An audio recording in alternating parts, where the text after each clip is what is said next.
dubbataaf malee yaa dubbatani ammoo natti nafi anillee hin dubbatu.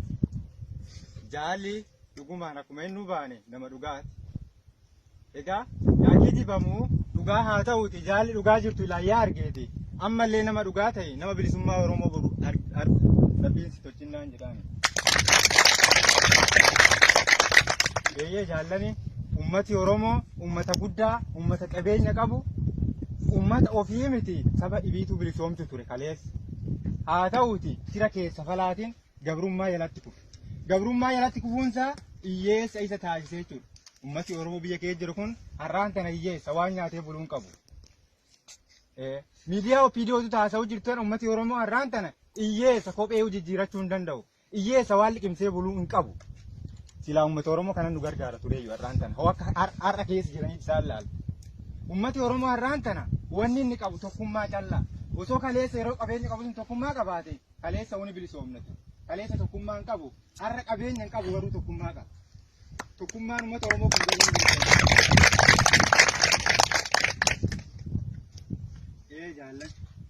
Egaa har'aan tana yeroo ummati Oromoo akkanaan obba'uu jiru kanatti yeroo ummati Oromoo halkanii guyyaa raatu jiru yeroo ummati Oromoo halkanii guyyaa du'u jiru yeroo dhiigi ilmaan Oromoo dargaggoota Oromoo akkanaan dhangala'uu jiru kanatti namni silaa waa hin beeka jedhan namni silaa waa barate jedhan biyya alaa taa'ee faallaa ummata Oromoo jechuun naan nagaddisiisa.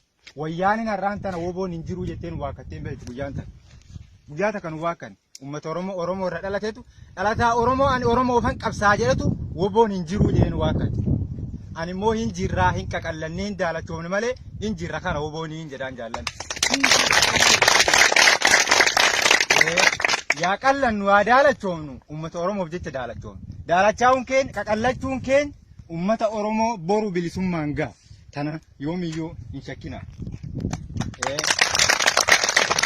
Ammallee taanaan diyaaspooraan ala jiru kuni dhugaan tana jedhee warri beeku dhugaan nu haa gargaaru. Warri kijiba oofu kun warri halkanii guyyaa hololu kun yoo danda'e nurraa dhaabu.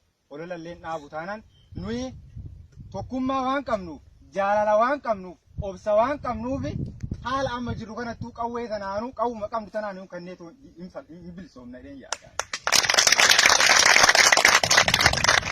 Ani wanti naammadhu guddaani qawwee illee ofeetan nuun bitina. Beesee illee ofeetan nuun kennina. Haa beelofnu haa daarru har'aa daalachoomne jira.